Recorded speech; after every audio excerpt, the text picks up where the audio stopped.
Well, hello there, troopers, and welcome back to General Kenobi's Bunker. We are here with the Countdown City Geekcast family, and we have none other than Tom O'Connell, who plays the amazing Darth Vader in all the fighting scenes for Obi-Wan Kenobi TV show. So, first of all, welcome to San Antonio. Thank you. How's it been so far? It's been great so far. Yeah, we've been sort of exploring Texas to potentially move here. So we're kind of eyeballing different neighborhoods. Hey, that's awesome. Out, yeah, so we might have our very own resident Darth Vader. That's right. Spoiler.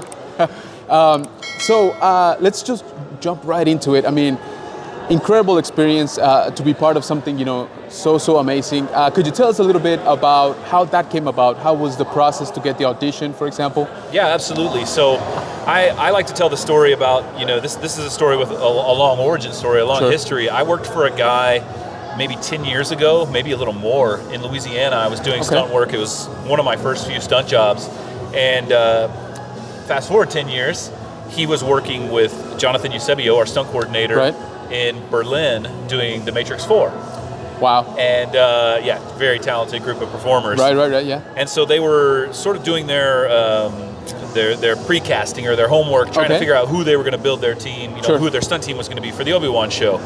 And he said, I need a big guy who can handle weapons well and do some fight choreography. And this guy, Dante, threw my name in the hat. And so I was contacted.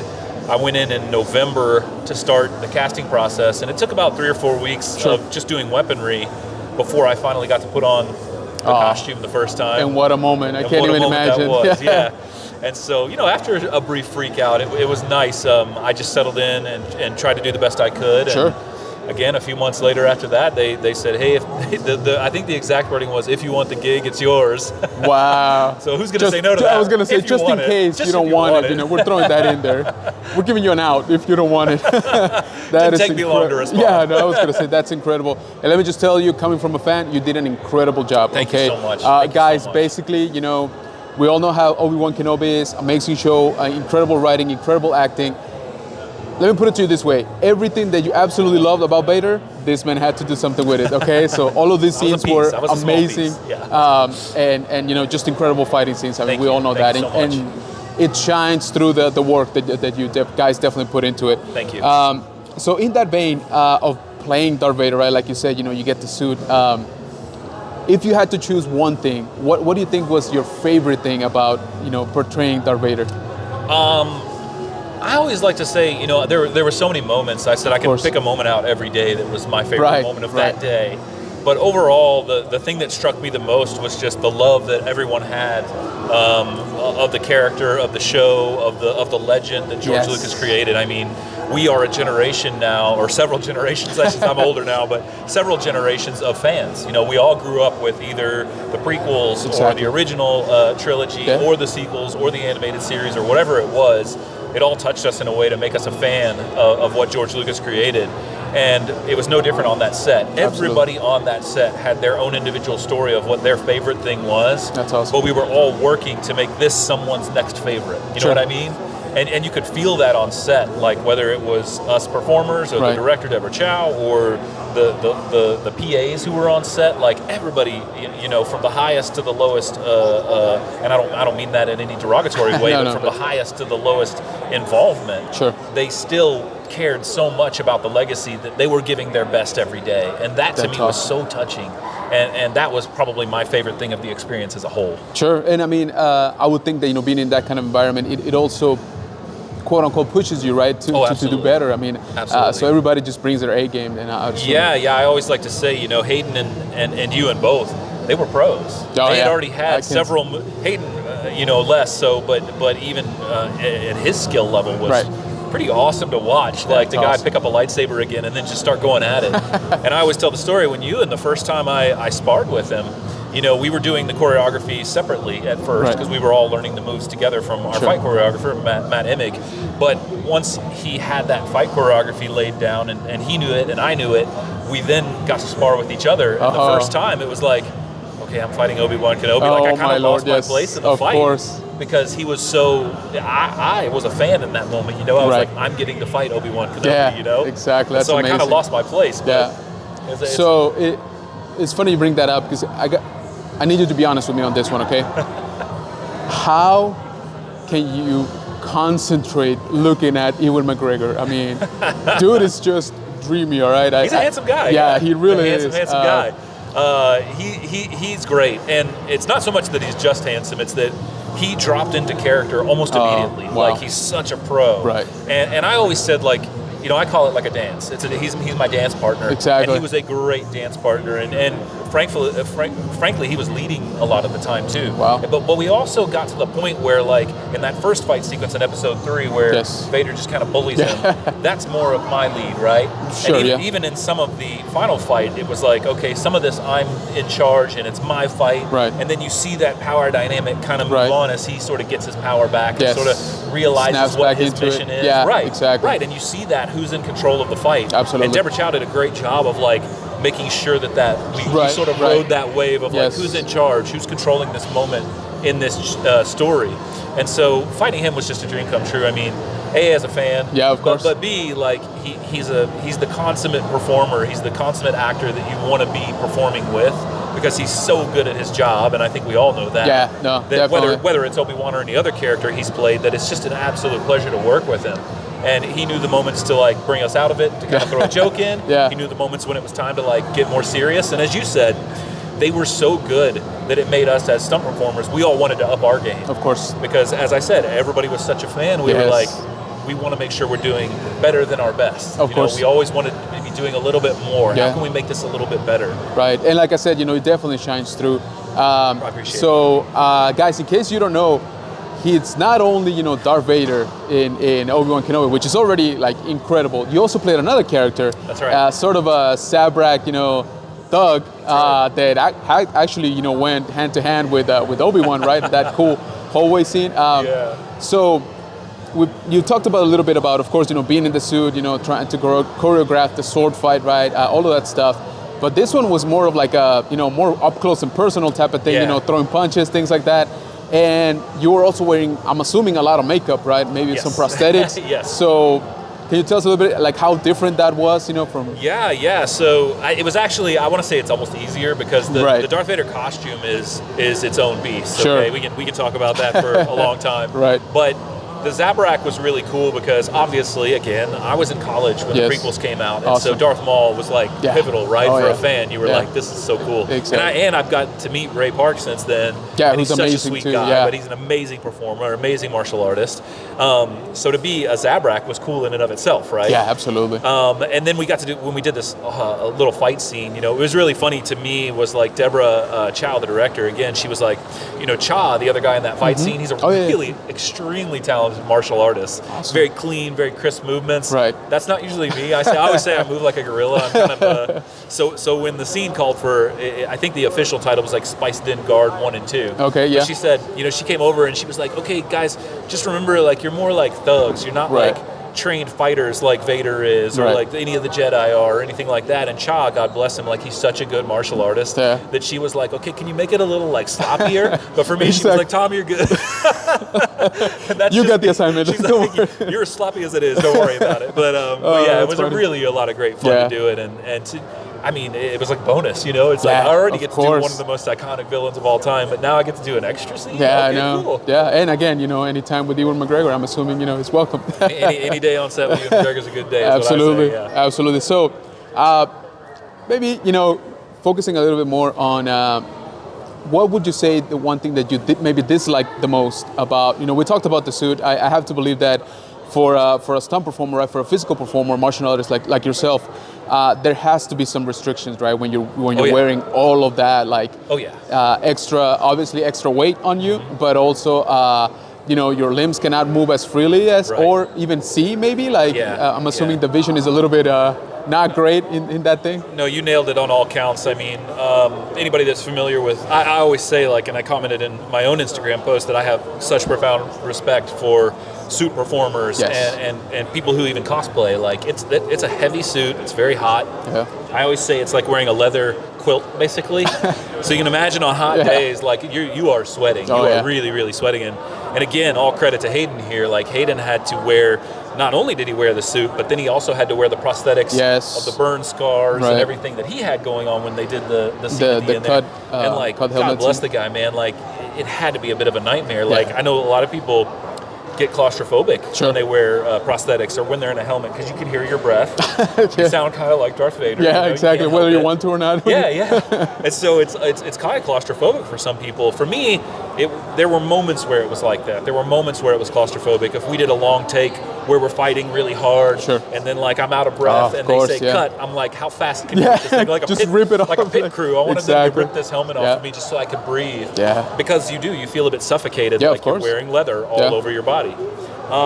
So the hardest part, it was a bit tough doing it, but at the same time, like I always tell everybody I'd do it again in a heartbeat. Like, it was of course. One of the most, I always say it was like extreme anxiety and pressure because you want to do a good job for fans and yourself and the production. You know, you want to do a great job, but then it was also coupled with like this profound gratitude of like, every moment where we were in between takes or in between setups, I would just sort of look around on the volume of all things, this beautiful stage that they've made. Incredible, and you're looking at this cool 3D textured environment you're in, that you're not in, but you're in. Yeah, exactly. Yeah. and you just, how can you not be so thankful and grateful that like you're getting to be part of this legacy of this rich history that George Lucas has created, and absolutely, you know, you're lucky enough to be plucked out of to be part of. So it was a odd dichotomy there, but it was definitely something that I'll treasure forever. That's amazing. So, guys, in case you don't know, so Tom is actually one of us. He is a fan, okay? Fan. And you can tell by going over to his Instagram. The links will be in the description below. But I wanted to touch a little bit on that. And I know that before you've mentioned, you know, you were born right as the original trilogy was going on. We don't have to date you, but it was around that time. They know. It was around that time. And that some of your earliest memories were maybe, you know, playing with the actual original toys, right? That's right. So me being a toy collector as well, I gotta ask, you know, is there one particular toy maybe from that era that you're like, man, I never got it as a kid? You know, one that was like, man, Santa Claus missed it this year, you know, like something like that. You know, I credit my parents. I mean, we had what I would consider a pretty large family. I have 3 sisters and myself. Okay, so we were all like back to back too. So like I can imagine as a parent like that was tough to like handle all the shopping and all that. Right. But like I always say like the coolest kid on the block in our geek culture anyway, like the coolest kid on the block had the big Millennium Falcon. Yes, you know, the big Millennium Falcon was like this huge toy that was like very interactive, and you could play with all the little parts and the action figures and all that. And so that was like the coolest toy that any of us had in my little friend group growing up. That's awesome. Was that big Millennium Falcon. But like other than that, I mean, I was telling someone earlier, like, you know, this is definitely old school, but like people don't realize how lucky you are to have like really good lightsabers now that you can actually like not only that light up and look good, but you can actually fight with. We used to play back in my day, kids. We used to play with, basically it was literally a little red flashlight that had a plastic tube on it. Exactly. It was just, they were all white. We were all white Jedi, like Ahsoka. Exactly. Whether we liked it or not, you know. But exactly. Good pull. But it was super cool, or sticks, honestly, or whatever we could grab. Yeah, absolutely. But that's what we would fight with, doing those epic sword fights we would have in the backyard as kids. So, exactly. Yeah, you know how it is. And it's funny you mentioned that about the Jedi, because I was watching an interview of you, and you had mentioned that when you first were brought onto the project, right? And they were, of course, you know, telling you, hey, it's a Star Wars project, first of all. Second of all, how are your sword skills, right? So you put 2 and 2 together, and you're like, okay, I think I'm playing a Jedi, right? Oh yeah. And then, you know, it ended up being possibly so better. Much more than that, possibly better. Definitely more complicated, I would assume. Yes, but incredible.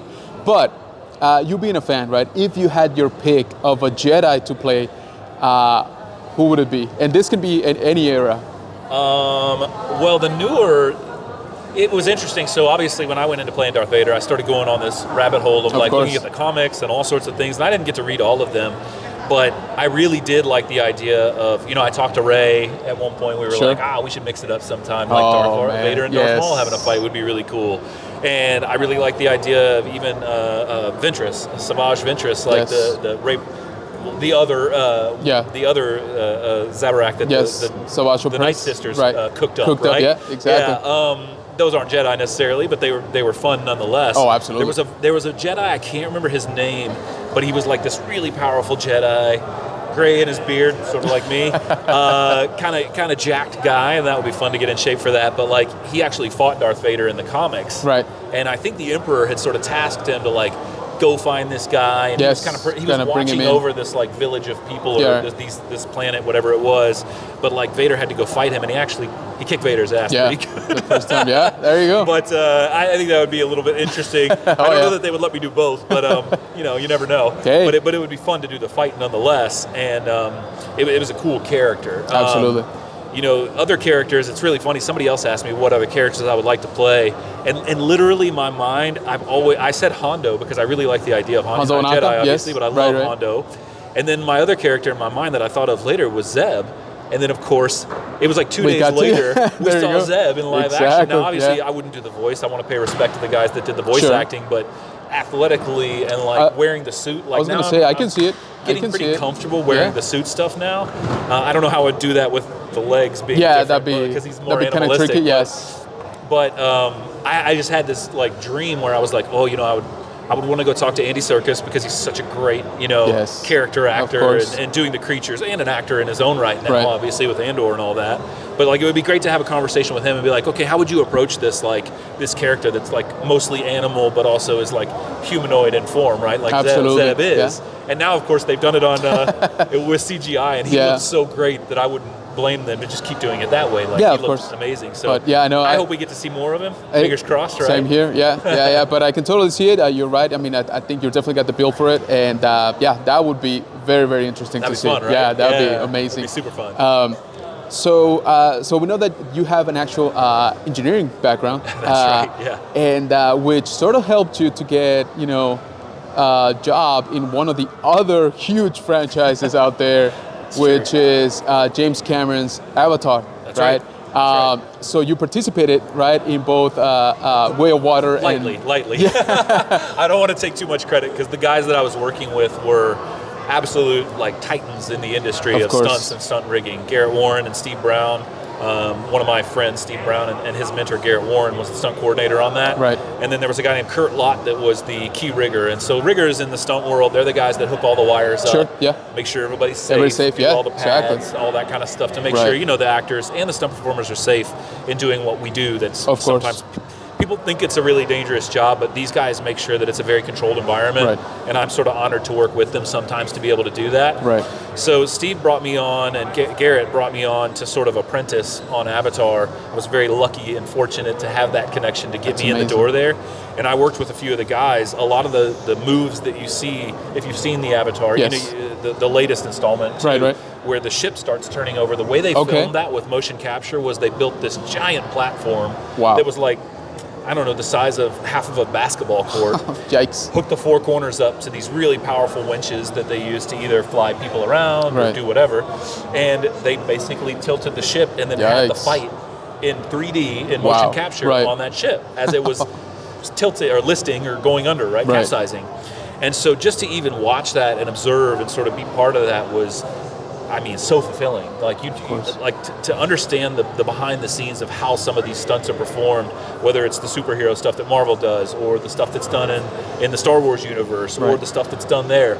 It's absolutely amazing how much engineering and hard work goes into that you don't get to see as a fan a lot of times. True. And that's very true. That appeals to my nerdy side. I'm an engineer, so that to me was can appreciate. It was like eating candy every day. I was like, this is great. So that's amazing. So I was very lucky to be part of that. And as I said, I was pretty minimally involved, quite honestly, but it was still an honor to be there and to be directed by James Cameron. And to him to say, hey, Tom, do this and do that. And that was just, there you go. That's a bucket list item right there, Yeah, that's amazing. So, it sounds like it's been quite a journey, going from doing some stunt work in your friend's college, movie, and to now being, have worked on. Well, we didn't know any better. Yeah. Our stunt work was actually dangerous because we didn't know what we were doing. Yeah, but hey, luckily you made it out. So. And again, that led to amazing things, right? Being part of Star Wars, being involved with, again, another incredible franchise as Avatar is. Thank you. So, congratulations on that. Congratulations on all the success. And a little bit of a spoiler, it hasn't stopped there, guys. So Tom is actually involved in a little show that not a lot of people have heard, about, but I think they're going to. It's called The Mandalorian. It's actually, it's very low budget, so very, very low key, but check it out. I'm sure you can find it. it's actually in his third season, and it is in this season that our friend here, Tom, is actually doing some work for. Now, at the time of this recording, the last 2 episodes have not aired yet. Okay, so we'll try to keep it, spoiler free. But absolutely, just for the last question, real quick, how was it coming back to this universe? I mean, again, it's so lucky. When we were doing Avatar 2 and 3 many years ago now, five years ago, I think it was, right, on the lot, I actually crossed paths with Jon Favreau one day. This is just after Solo had come out in theaters. Okay, yeah. And Jon Favreau was walking around and he looked kind of lost. And he actually stopped me, and I was like, yes, sir. I didn't know anything. I was like, yes, sir. And he was like, hey, do you know where Jim is? And I was like, you mean James Cameron? And he was like, yeah. And so I was like, oh, yeah, he's at stage 26 or whatever it was. Right. And he was like, yeah, we're working on this little project. We're working on The Mandalorian. And he kind of said it with a wink and a smile. And I thought that was, I knew, but I wasn't supposed to know. So I was like, okay, yes, sir. Yeah. And so it was really funny all these years later now to come back full circle and to actually work on the show with him. I don't think he remembered me, but from our little passing encounter. Right. But it was really fun to get to do that. I mean, Tate Fletcher, the guy that I am lucky enough again to stunt double, he's a stunt performer in his own right. The guy's a beast. If you know of Tate, he's a former MMA fighter. Exactly. He's a big human being. Yeah, he's out there for sure. He's a warrior himself. Yes. But I was lucky enough to kind of come in and do a little work for him as a stunt double this season, and another guy named Jeremy Fitzgerald also did some of the work. Yes. What a pleasure, that's to amazing. get to put on the Mandalorian helmet, course, and to get to put on the gear, and get a little feisty with the boys. So right. I don't want to give away too much. There is some action coming up that I think everybody's going to love, and I can definitely say it ends with a bang. So. That is amazing. I'm really looking forward to see how everybody receives that. Absolutely. Yeah. And so thank you so much for your time. First of all, we really appreciate you talking to us. Any upcoming appearances, any upcoming projects that maybe you want to tell the guys about? Ooh, I've been recovering from an injury, so it's been a little slower for me, which is a good thing. Yeah. I'm trying to recover, but I'm about there now. So I hope for a lot of the things that the same thing you guys are looking at, I'm paying really close attention to celebration. Yeah. I hope I get a call. And we all, right, exactly. I don't know what's up next, but obviously I'm ready and willing whenever they need me. Awesome. I'm a huge fan, so if it's Star Wars, if it's something else, I'll keep you guys posted. That's awesome. Thank you. We appreciate that. So where can people find you online? Instagram? Yeah, Instagram's the best bet right now. Yeah. So Tommy OC is TOMMYOHSEE, and you can find some pictures there. And absolutely. As I said, if permissions allow, then I'll post stuff. If otherwise, just stay tuned, and I'll at least I'll let you know where I am next. Yes, Let's put it that way. Perfect. So yeah, guys, make sure you check out the description. There will be links to all of social media. Again, his Instagram, very active. He's posted some awesome pictures. Again, the man is a fan, so come on, it doesn't get any better than that. So once again, thank you so much, Tom. We really, truly appreciate you, and we hope to see you again soon. Yeah, let's do it. Sounds good. Thank you. Brother. Thank you, sir.